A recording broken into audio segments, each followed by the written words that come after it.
তার জন্য অপেক্ষায় রয়েছে নিজের ছবি বাদে রাক্ষস বাদে। শাকিব খানের সাথে ছবি করবে কিনা, মানে অফার এসেছে কিনা?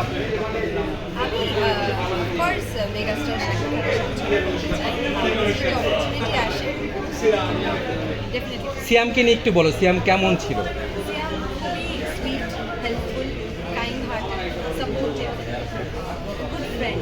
বাংলাদেশের ছবি দেখা হয়? কোন কোন ছবি দেখা হয়েছে? আর বাংলাদেশের নাটক দেখা হয়েছে? মোশাররফ করিমের অভিনয় দেখা হয়েছে? আচ্ছা, বাংলাদেশে কোথায় কোথায় ঘুরতে খুব ইচ্ছে হয় বা ঘুরতে যাওয়ার ইচ্ছা? অনেক জায়গায় ঘুরতে যেতে চাই, এখন যাওয়া হয়নি, কাজের মধ্যে ব্যস্ত ইলিশ পাওয়া যায়।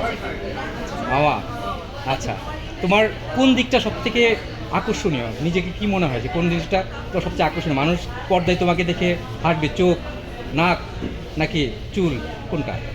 ওরমভাবে একটা বেছে নিতে পারবো না, কিন্তু আমার মনে হয় যে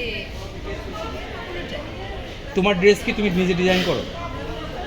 আমার ড্রেস ডিপেন্ড করে, মাঝে মাঝে আমি করি, মাঝে মাঝে চরিত্রের জন্য করতে হলে, মানে সুস্মিতার জন্য করতে হলে আমি করি, চরিত্রের জন্য করতে হলে তো সবাই। বাংলাদেশের ফিল্ম ইন্ডাস্ট্রি নিয়ে তোমার ধারণাটা কী ছিল আর এখন ধারণাটা কী হয়েছে? ধারণা ভালোই ছিল, এখন আরও ভালো আছে। বাংলাদেশের আগেকার কোনো জুটির ছবি দেখেছো কিনা? রাজ্জাক, শাবানা বা অন্য কোনো ফিল্মের? দেখছি, সবই দেখছি। তোমাকে অনেক অনেক অনেক অনেক ধন্যবাদ, তোমার জন্য শুভকামনা।